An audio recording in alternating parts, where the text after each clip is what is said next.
Well, good morning, everyone. Nick Reagan here from our First Alert Desk for our 5 on 5 Plus. We've got 5 minutes of local news and headlines right here from our Live 5 newsroom.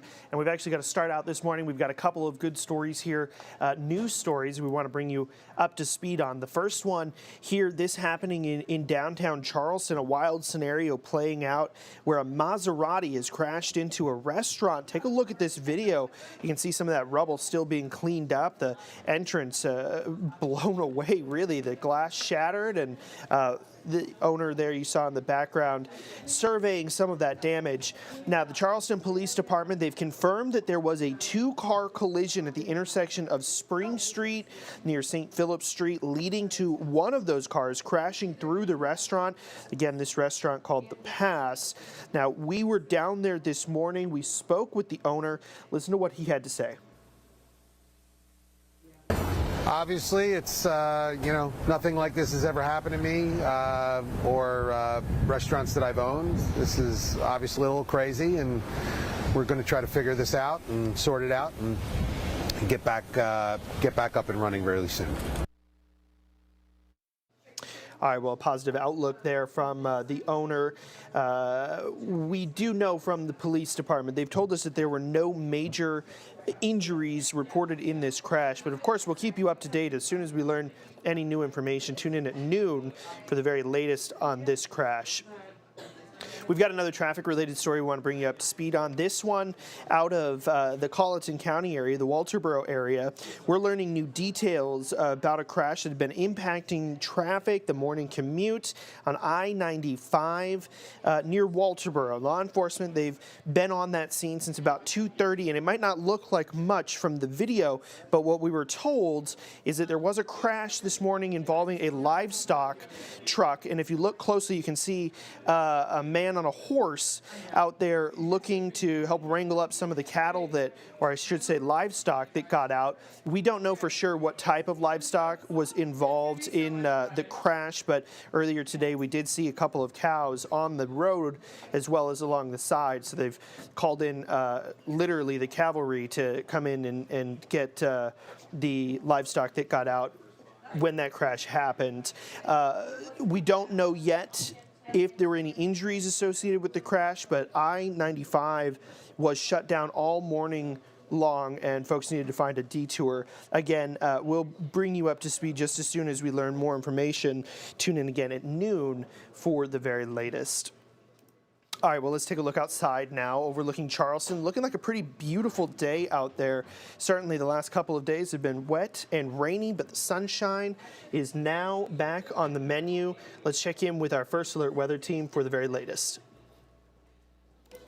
And good Tuesday morning to you. A cold front pushed through overnight. The wind has picked up. It will be a gusty morning into work as you head out on the roads. Be mindful of that, especially on our bridges and overpasses. It will be a day where we cool down this morning, then we warm back up a little bit, low to mid 60s for highs this afternoon. But as the sun sets this evening, that wind will be turning lighter. And as a result, we'll start out a little chilly on your Valentine's Day morning in the upper 30s and low 40s, around 63 tomorrow afternoon. We'll be near 70 then Thursday.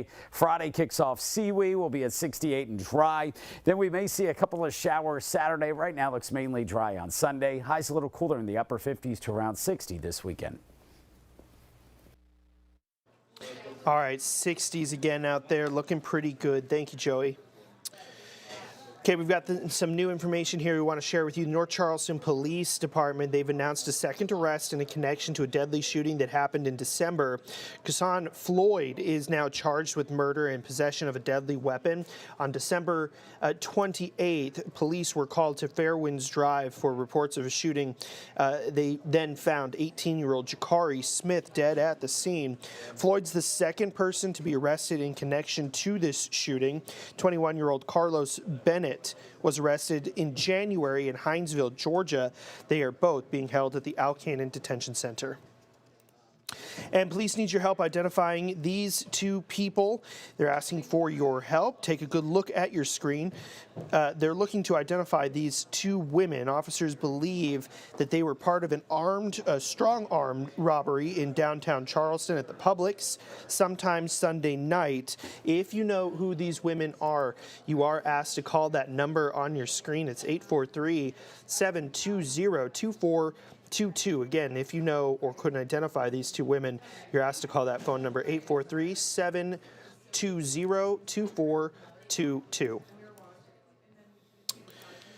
The Ondon-McClellanville Fire Department says crews responded to a structure fire last night. The department says that it was an abandoned home on Sally Gilliard off of 6 Mile Road in unincorporated Mount Pleasant, and there was a heavy fire scene, as you can see, when they arrived. Now, crews were assisted by Mount Pleasant Fire Department, and they were able to get that fire under control. We're still working on getting more details about what may have caused the fire and whether or not there were any injuries, though.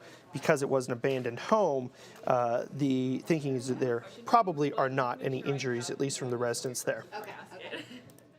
North Charleston police say a Dorchester District 2 employee has now been charged following an investigation of an alleged assault of a student. Police say Tony Dunlap turned himself in on Friday and has since been released on bond. Dunlap is accused of assaulting a Fort Dorchester High School student on February 1st. DD2 has confirmed that Dunlap is no longer an employee with the district. No additional details about the specific incident have been released just yet. And in the Charleston County School District, more legal questions are being raised, this time surrounding the contract for its most recent superintendent. School board members say that they were not told the board chair had signed off on Anita Huggins' contract. Attorney William Hamilton says the way the contract was approved violates a state law requiring an employment contract to be recorded in the board meeting minutes. But an attorney for the district says the law doesn't specifically include a superintendent contract. Hamilton is now asking the state attorney general's office to hold the board accountable for the alleged violations. And in case you missed it, the Republican candidates for president are on the trail and headed for the Tri-County today and tomorrow. Nikki Haley will be back in the Low Country today. She'll be at the Somerville Country Club as part of her Beast in the Southeast bus tour. Doors will open at 1:30. The event starts at 3 o'clock. Former President Donald Trump will be in North Charleston tomorrow at the Coliseum. Doors for that event will open at 4. That event starts at 7 o'clock. And again, early voting is happening now with the primary day on February 24th. Well, that's a look at our top headlines here from our First Alert desk and our Live 5 newsroom. I've been Nick Reagan. This has been 5 on 5 Plus. Thank you so much for joining us.